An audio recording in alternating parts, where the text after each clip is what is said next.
Hello, I'm Harley Schlanger from the Schiller Institute. Welcome to this week's International Strategic Webcast with Helga Zepp LaRouche, the president of the Schiller Institute. We're again in a situation where there have been some very phenomenal breakthroughs, nothing which are completely outside of what you would expect, but most of the world is still not hearing about these. And the most important was the visit of French President Emmanuel Macron to China. This has enormous implications. Helga, catch us up on what this means. Well, this is a real breakthrough, and I know that many people have different opinions about Macron, but I must say, if somebody goes in the right direction, one should be positive about it. What he did is he went on a 3-day visit to China. He was the first European leader after the 19th Party Congress of the Communist Party. And, he went to Xi'an first, which is the place where the ancient Silk Road started on the Chinese side. And he made a very remarkable speech. And I would urge all interested political people, people who are really trying to get to the truth of matter, don't believe what you read in the media.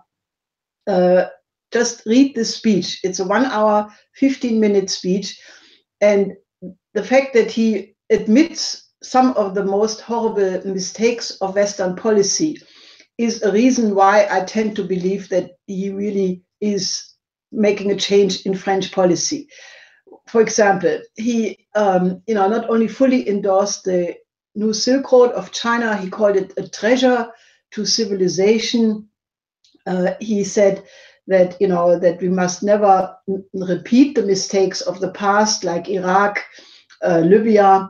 And then he also said, he wants to invite China to cooperate with France in projects in Africa, so that France would not make the same mistakes of the past of imperial unilateralism in Africa.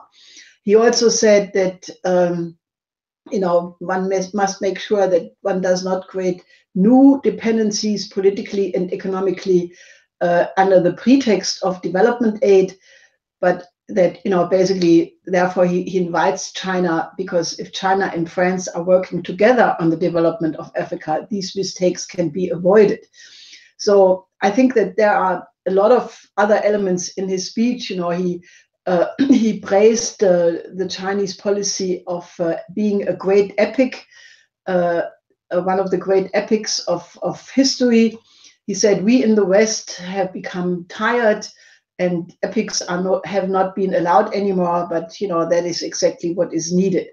So I think this is a very, very positive development. And obviously, then on the way back to Europe in the plane, he was asked by reporters, but what about the tension between the EU and China? And he said, well, this is not to be blamed on China. It's entirely the fault of the EU. Now, these kinds of statements, really convince me that, he means what he says. And I find it highly interesting that today, that is just 3 days after his speech in Xi'an, or maybe yesterday already, the EU put out a statement saying that they want to come forward with their own plan of connectivity, which is supposed to be linked up with the Belt and Road Initiative of China. So this was welcomed by the Chinese Foreign Ministry, praising it, saying this means there will be a win-win cooperation to the benefit of both sides. So I think there is a lot going on, and I think this is very positive, because I think this can be only an inspiration for President Trump, because if even the EU, which has been really against this initiative, they tried to block it out entirely for years. If even they move now, one has to see obviously what they do about financing this, because the famous or infamous Juncker plan, which supposedly had 350 billion, never materialized, because it was all based on the idea of private investments, which never came, because obviously this kind of infrastructure cannot be financed by private capital, but this is something which needs a credit system. And that would mean that the EU has to change. They would have to abandon their debt brake, which is now in the constitutions of all member states. And they would have in Germany to, if they would ever join, to abandon the policy of the so-called black zero, which, Germany just had a surplus, a budget surplus, I think, of anywhere either 38 or 78 billion dollars, which is quite a bit. So they could already start investing some of this money in these projects, because the infrastructure in Germany is also in a very pitiful condition, leaving alone other European countries. So I think this is a breakthrough, and I think all the various opponents of the new Silk Road, I think they will realize that the Silk Road is there, it's growing, it's coming, it's spreading, and it is a new paradigm. And I think it's the victorious one as compared to the outdated neoliberal model. I think this is absolutely extraordinary. One of the aspects of it that's so important is that when you came back from the Belt and Road Conference, you made a very strong point of the fact that the Europeans must respond, in particular the Germans. But you just said, what's going on with Brussels and Berlin? And now we see this possible move from the European Union. But on the other side, Helga, this is not getting much coverage in the Western press. And what we're seeing now is a new round of attacks on China. You mentioned that there have been some in the German press. What are they saying? Yes, actually, it is quite incredible, because one day before Macron made this really very excellent speech in Xi'an, there was a long article, I think over 4 pages, in the Sunday edition of the Frankfurter Allgemeine Zeitung, which is sort of the leading neoliberal newspaper in Germany. And this is a vitriolic attack, basically saying that, China has a sinister plan. There are digital communists who are trying to have surveillance of everything. And then they go on, basically, it is just absolutely void of any comprehension of the fact that Xi Jinping has indeed introduced a completely new paradigm into international politics, based on respect for the other system, the other social system, respect for the sovereignty, respect for the UN Charter.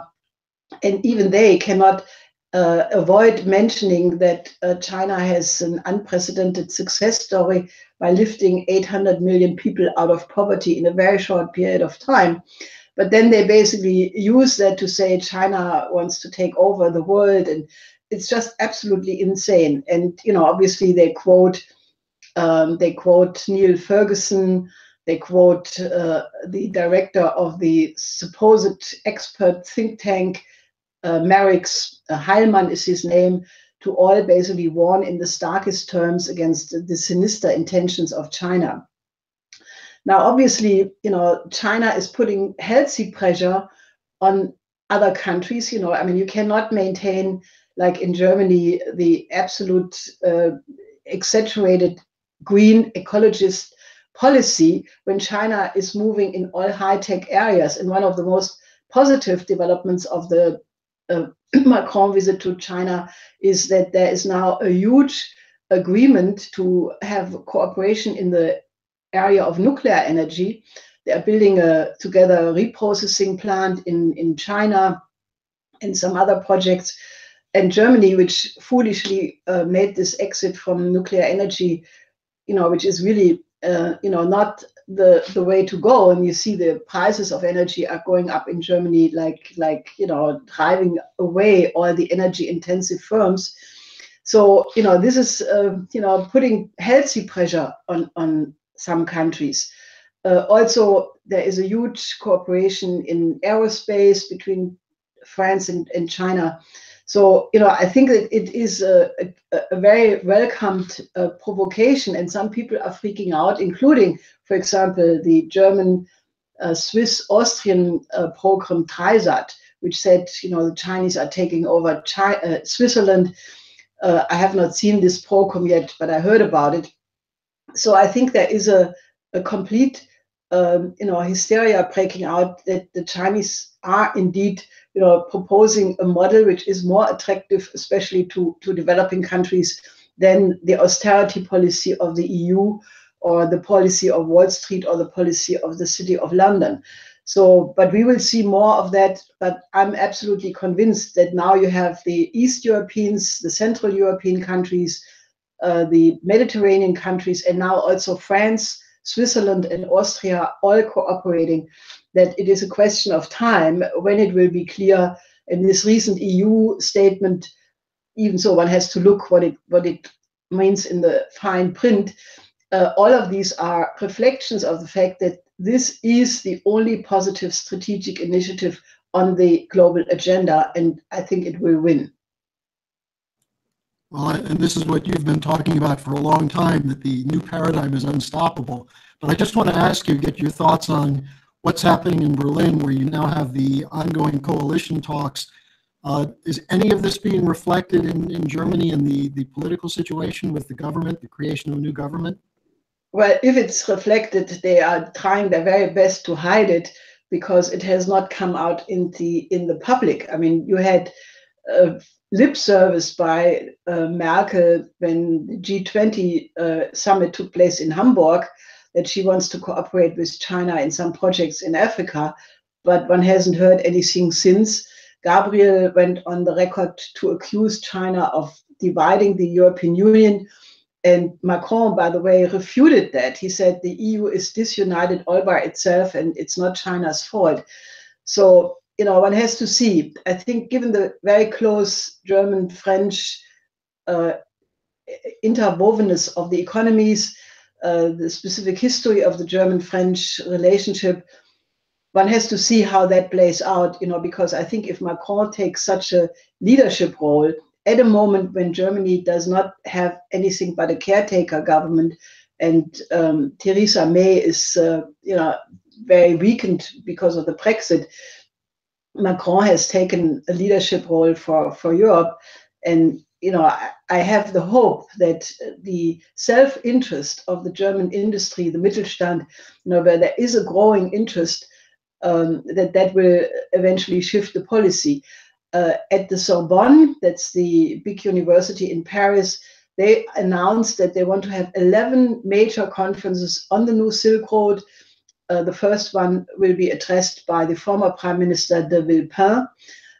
So I think this subject will be on the agenda and it will grow. So hopefully the Germans, who are, as reflected in this very idiotic article of the FAZ, I think they will have to learn that, if they don't want to be sidelined completely, they better cooperate. Well, and that brings us to the situation in the United States, where the president has continued to talk about the importance of the Chinese relationship, and yet there seems to be a lot of pressure on him from Wall Street, from the deficit hawks, so-called, the conservatives in Congress, to have no infrastructure plan in the United States. Now, we did hear the other day that one of Trump's aides said that Trump is saying, just spend the money. What's your sense of where things stand in terms of the United States involvement with the potential promise of the Trump-Xi Jinping relationship? Well, I mean, it's very difficult to say because, part of the Republican Party are obviously not in favor of a credit system and Hamiltonian policies, which is the only way how you could finance such a massive infrastructure program of, Trump said 1 trillion. The American Society of Engineers talked about 4.5 trillion. The Chinese even said what the United States really needs is 8 trillion. And I would say, that is a modest figure, given the fact that if you compare, China has now, I think, 22,000 kilometers fast train system. They want to have all major cities connected by fast trains by the year 2020, as compared to virtually zero or 250 kilometers of fast train in the United States, which goes for 150 kilometer, actually 250 kilometer speed. So, there is no such system in the United States, and, the bridges fall apart. the subways are in bad shape, and then you have the damage from all of these hurricanes. So I think, the only way how Trump could solve this problem is to fulfill one of his election promises, to go to an American system of economy. And, that means a national bank, that means Glass-Steagall. And therefore, I think it's extremely good that you, Harley, your article was published on the website of Roger Stone, and I heard 6 other websites also covered it. And the headline of this article is "What the United States now needs is LaRouche economics," and that is exactly to the point. So, our colleagues in the United States are distributing a new pamphlet, why the United States should join the new Silk Road and implement the 4 laws of Lyndon LaRouche. And, I would ask all the people who are watching this program to contact us and help us in the distribution of this pamphlet and, shape what President Trump can do, because that is very largely also a question if he has the support of his own supporters against other interests who want to prevent that. And obviously, if the Democrats would be patriotic, they would just say, let's cooperate on Hamiltonian politics in the infrastructure build-up for the benefit of the country. But I think it really requires a major mobilization, because, the forces who want to prevent it, people who think that you need profit rates of 25%, which you don't get from infrastructure, who want to block this kind of investment. So it's a battle, and you should join it in the right way. And I think the viewers should know that on the 2 major issues facing the United States, Europe, facing the world right now, you and your husband have been at the forefront of putting forward the solutions. You mentioned the work that you've done on the New Silk Road and the publicizing the spirit of the New Silk Road. We also have taken responsibility for fighting against the coup in the United States against Donald Trump. And there were some developments on that in the last couple of days. You see the desperation of the anti-Trumpers with this Fire and Fury book that calls for the 25th Amendment, attempting to say President Trump is childish or crazy or a danger. You also see Mueller threatening to interview Trump. On the other side, our dossier on Mueller is getting very wide circulation. And this week there was a very strong statement from the former District Attorney of Washington, or U.S. Attorney of Washington, D.C., Joe DeGenova. I think that's quite a significant development, isn't it? Well, this was on the largest radio station drive-in time in Washington, where this Mr. DeGenova basically said that, what that the people trying to oust Trump with this coup, that they are committing treason, and that he is certain that the criminal prosecution of all of the involved will follow. And then he goes through all their crimes, and that he names all the names. And that is not out of this world, because you have right now in the Congress, in the House Intelligence Committee, in the Judiciary Committee, also in the Senate, you have now the investigation. And I just heard that all the requested documents which Congressman Nunes had requested have been delivered now. This pertains to the emails between Peter Strzok and Lisa Page. It pertains to the bank accounts of GPS Fusion and similar such documents. So one can expect that light will be shed on all of this. And, if things, really are being pursued, this could indeed lead to criminal prosecution with quite interesting results. I think a sign of this new counteroffensive is also that the lawyer of President Trump has now sued the very publication which went public with this terrible dossier of Christopher Steele. In the first place, this is BuzzFeed and also GPS Fusion. So these suits are now launched, and that it will also be then a question of discovery, and it gets very interesting, because it's not decided And this book, Fire and Fury, is such a lie-filled piece of cash for trash, or people who buy this book should know that they are paying cash for trash. So I think that the situation is wide open, but it's not yet settled. It's a huge fight, and the role of the British, not only in the person of Christopher Steele, but also the whole involvement of British intelligence in the coup against President Trump, has to come on the table, because it is not just treasonous elements in the United States. It's also what we call the British Empire, which is a system which is situated with its headquarters in London, and it's about to go bankrupt, because we are looking at a new potential crash much worse than 2008. So all of this is very, very dramatic. But it's not hopeless, not at all. What's interesting is that you also see the defensiveness of the other side, where Simpson, one of the founders of Fusion GPS, had an op-ed in the New York Times, and then the BuzzFeed editor also defended his decision to produce this report and circulate it. So I think there's a lot that can be said on this. But then on the other side, very interesting, with all the talk of the danger of President Trump, his infantile side, and so on, you have the president of South Korea making a very strong statement thanking President Trump for the openings between North and South. Where is that headed, Helga? Well, that is very interesting indeed, because on the 9th, 2 days ago, there was a meeting between the head of the Unification Committee of North Korea and the Unification Minister of South Korea. And they decided that North Korea will participate in the Olympic Games next month in South Korea, that the two delegations will march together as one delegation into the Olympic Games, and that the Red Cross is also now helping families who were divided to unify and get together.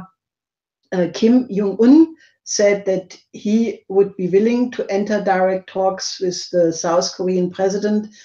And as you mentioned, President Moon Jae-in said that Trump deserves a big credit, because it would have been Trump's policy which would have made all of this possible. Now, as far as I know, this was not reported anywhere in the Western media. Even so, people should be very happy, that this very dangerous conflict around the Korean Peninsula is now, signs that it can be overcome. And as we know, there were a lot of back-channel discussions between the United States and North Korea, Russia and China and North Korea, and also Trump, Putin, and Xi were on the telephone on these matters. So I think this is indeed something which goes to the credit of Trump, and the fact that the same media who are lying about him every 5 seconds, that they are not reporting that President Moon is thanking him, just shows you how biased they are, and that they are not concerned about the well-being of the people, neither of those of North or South Korea, and not the rest of the world either. So I think this is a very, very positive development in a very dangerous world. And we should be optimistic that conflicts can be solved through dialogue, through political means, and economic development. And the Korea thing is one very good example of that. And just another point in emphasis of that, you have the media trying to get rid of Tillerson, saying that Trump is about to fire Tillerson, when Tillerson has openly said that the U.S. policy is not regime change in North Korea, and I think that's played a role. And then you also hear all the time about the Wall Street Journal just 2 days ago had an article saying the U.S. is game planning for war in North Korea. Should it be a small war, limited nuclear war, and so on? And Defense Secretary Mattis came out and said, we're not preparing for war. We prefer diplomacy. So again, you have the lying media on the one side, and you have the actions in the world. Now, I think just to come back to what we started with, the developments around the New Silk Road, There have been a whole series of these, Panama, Africa, Zimbabwe. And again, these are not being reported. So I think it'd be very useful if you just give people a sense of how this is proceeding, including in the United States. Well, we published this book in 2014. The New Silk Road becomes the world land bridge. And, that is what is happening, because with the New Silk Road spirit catching on in many countries, you see now the agenda full of conferences on projects and, real developments which were, on the drawing board for decades, but now they become real. One big conference, for example, takes place beginning of February in Phuket in Thailand, co-sponsored by the Chambers of Commerce of the British, the French, the Germans, the Australians.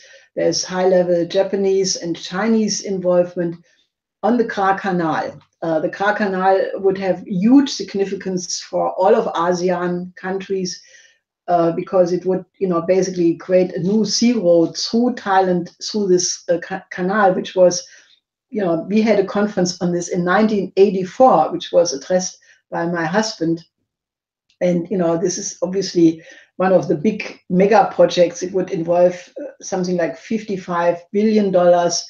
And, it would have a tremendous economic stimulus for all of ASEAN, actually. Then you have the very, very important development in Latin America, where Panama, which used to have diplomatic ties with Taiwan, they shifted it now and recognized the One China policy. There was a huge state visit of the Panama president, and China is now building a major fast railroad from Panama City to a little town called David at the border of Costa Rica. And naturally, this has a signal effect for all the other Caribbean and Latin American countries who still have ties with Taiwan, because also now you have a tremendous cooperation of Chile with the New Silk Road. China, again, is building a fast railway there. And even in Brazil, the current to go for the bi-oceanic railroad from Brazil to Peru and also to other Latin American countries, it's just growing.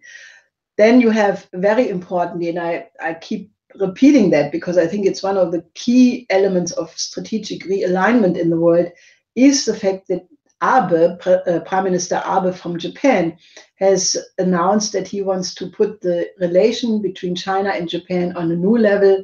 He wants to cooperate with the AIIB, the Asia Infrastructure Investment Bank. And he asked China that they would cooperate in projects in Africa together. So, I think that this is really significant, because if such conflicts like the one between China and Japan can be overcome through joint economic development in the New Silk Road, I think that is, a sign of the future and a sign of the community of destiny, which Xi Jinping talks all the time, becoming a reality. And naturally, the official functioning of the railroad between Djibouti and Addis Ababa has now started. And there is just a tremendous change in the attitude. If you talk to Africans these days, diplomats or other people, they have a completely new self-confidence that they demand economic development, being treated as equal partners, and they don't want to have just sermons about human rights and democracy and no development, which was the attitude of the West so far. So I think that with Macron now, making concrete plans, because after all, half of Africa is Francophone, and France has an enormous expertise, in part out of bad reasons, namely French colonialism, which in part was very bad. And the fact that Macron explicitly said that France does not want to repeat these mistakes and therefore wants Chinese help in the collaboration in Africa, I think this is incredible, And, I would really wish that all Afro-Americans in the United States would catch up with that and get engaged, because, obviously also the United States could play a very positive role if they would cooperate in such an economic development.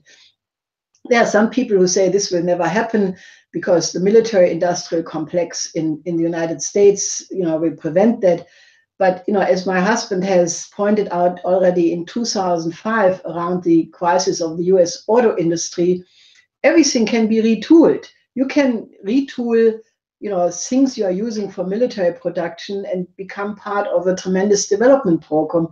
And, I think that is a thought which probably will, sound unlikely to some people.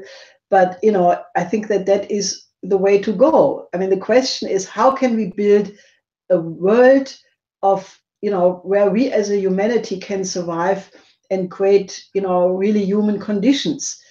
So, there are traditions in the United States, from Lincoln, John Quincy Adams, Franklin D. Roosevelt, Kennedy, there are periods the United States could reconnect with and then reach out and join hands with other nations such as China and Japan in any case, but also Europeans, if they are changing. We should not be pessimistic and say these things cannot be changed. I have found that people who immediately when you say these things, they come up and say, oh, Macron is controlled by the bankers, so he will never do this, or he's not speaking the truth, or whatever you say, they have some epithet and they say this will not function. And I have found that many times this kind of pessimism is just the comfort zone, because once people have dug in their heels in their pessimism, it also means they don't have to do anything because the world is hopeless anyway, and therefore you don't have to change it. My attitude is, when things are developing in a positive direction, almost everybody on this planet has the possibility for improvement and change to the better if the option is created. So therefore, I would appeal to people to have a cultural optimistic view on these matters, because, to sit on your hands and do nothing at a moment of history like this one is almost a crime. Well, Helga, the report that you just gave makes the point that you and your husband have always made, which is that ideas are the most powerful force in shaping history. And too often the people who submit to pessimism turn off their brain before they start speaking and saying those things. And so I think people should take to heart what you've just reported. Go to our websites, look at the videos we're producing, download the dossiers, purchase the reports, the reports on West Asia and African development, and we can make this happen. So with that, I think we'll conclude the webcast. Helga, thank you very much, and we'll see you next week. Yes, till next week.